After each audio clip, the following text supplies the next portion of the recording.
तो बच्चों कल मैंने तुम लोगों को बताया था कि भाई साहब तुम लोगों को ग्रेस मार्क्स मिलने के बहुत ज्यादा चांसेस अब बढ़ते जा रहे हैं, क्योंकि शिक्षा मंत्री ने खुद एक्सेप्ट कर लिया कि भाई साहब गलती हुई है रिजल्ट में, ओएसएम में, कॉपी चेकिंग में, हर चीज में। और अब सीबीएसई का ऑफिशियल सर्कुलर भी आ गया जहां पे उन्होंने खुद अपने सारी गलतियों को माना। और अभी का जो बड़ा अपडेट है वो बहुत बड़ा अपडेट है और तुम सबके लिए बहुत पॉजिटिव हो सकता है, होने की बहुत बड़ी संभावना है। मोदी सरकार ने ताबड़तोड़ एक्शन लेते हुए, पूरे चीजों पर एक्शन लेते हुए सीबीएसई के चेयरमैन और सेक्रेटरी यानी कि सबसे हाईएस्ट ऑफिशियल्स को रिमूव कर दिया है, हटा दिया है। ये बहुत बड़ा एक्शन है।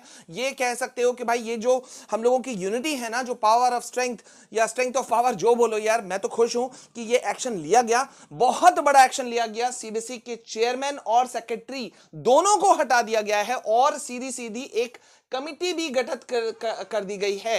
ये देखो, ओएसएम की जांच के लिए बना दी गई है कमिटी, चेयरमैन और सेक्रेटरी को हटा दिया गया है। यानी कि फाइनली ये सारी चीजें निकल करके एक के बाद एक तुम्हारे लिए पॉजिटिव चीजें करते जा रही हैं।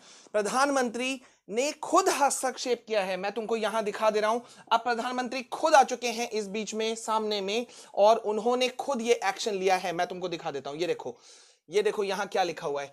पीएम की हस्तक्षेप के बाद आया फैसला। सरकार ने फैसला लिया है कि जितनी भी गड़बड़ियां हुई हैं उसको जांच के लिए क्या किया जा रहा है कि वो दोनों अधिकारी पीएम के हस्तक्षेप के बाद, ये देख रहे हो, पीएम के हस्तक्षेप के बाद दोनों अधिकारियों को ट्रांसफर कर दिया गया है। भाई साहब ट्रांसफर तो होना ही था ना, मतलब पहले ओएसएम गड़बड़ी, पहले तो मैं एकदम शुरू से शुरू करूं तो पहले तो एग्जाम ही अल्टर क्वेश्चंस आ रहे थे। सेट पेपर में बहुत ज्यादा खामियां थी, डिफिकल्टी लेवल बहुत ऊपर नीचे था, वो से गुजरे नहीं थे बच्चे कि उसके बाद में ओएसएम की गड़बड़ियां शुरू हो गई, कॉपी चेकिंग गलत हो रहे थे, लगातार एक के बाद एक गलत।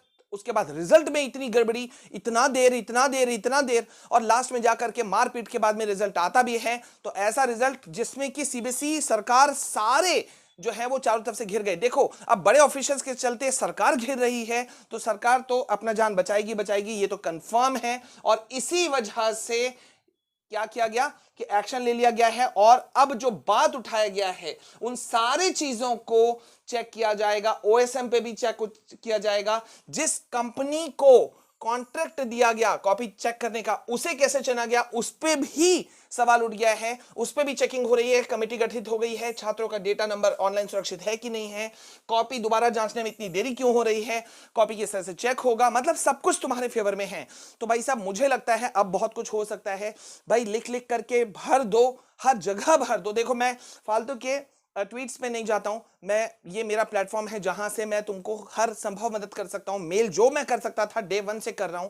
तो यहां से अब तुम लिख लिख करके भरो कि हैशटैग हम क्या कर रहे हैं, मांग जस्टिस फॉर क्लास 12 स्टूडेंट्स, ठीक है, hashtag class 12 controversy, hashtag OSM controversy लिख के भर दो। भाई साहब ये वीडियो को फैलाओ। हम प्रधानमंत्री मोदी से हाथ जोड़ करके विनती कर रहे हैं कि भाई सभी स्टूडेंट्स का एक साल बर्बाद होने से बचाया जाए, फ्यूचर बर्बाद होने से बचाया जाए, सबको जो है वो अभी ग्रेस मार्क्स दे दिया जाए। क्योंकि जितना तह में हम जाएंगे, मैं बार बार 20-25 दिन से एक बात बोल रहा हूं जो शायद जो जिनको सुनना था या समझना था वो समझ गए होंगे, और एकदम सटीक बात बोल रहा हूं कि जितना देर और बिगड़ेगा उतना गड़बड़ियां और आएंगी और उतना प्रॉब्लम खड़ा होगा शिक्षा मंत्रालय के लिए भी, सीबीएसई के लिए भी और सरकार के लिए भी। बेहतर है कि इस बात को यहीं ड्रॉप किया जाए। और जैसे मोदी सरकार ने लॉकडाउन के समय, कोरोना के समय में किया था कि भाई पढ़ाई हुई नहीं थी, क्लासेस चले नहीं थे, एग्जाम लेने में बहुत प्रॉब्लम था, तो लास्ट में एग्जाम खत्म करके सबको पास कर दिया गया। तो अगर वैसा हो सकता है तो अभी भी हो सकता है, क्योंकि सैकड़ों लोगों ने, लाखों स्टूडेंट्स ने अप्लाई नहीं कर पाए। मेरे पास मेल्स आ रहे हैं, मैसेजेस आ रहे हैं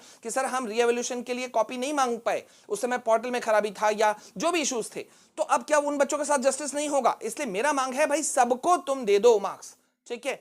तो यहां पे एक बड़ी पॉसिबिलिटी है। अब तुम क्या कहते हो कमेंट सेक्शन में बताओ। प्लीज इस वीडियो को ज्यादा से ज्यादा शेयर करना एंड यस बने रहो हमारे साथ में, क्योंकि बहुत सारी चीजें मैं जो तुमको बताऊंगा पूरी ऑथेंटिसिटी के साथ बताऊंगा। मिलते हैं नेक्स्ट वीडियो में, तब तक के लिए जय हिंद, वंदे मातरम।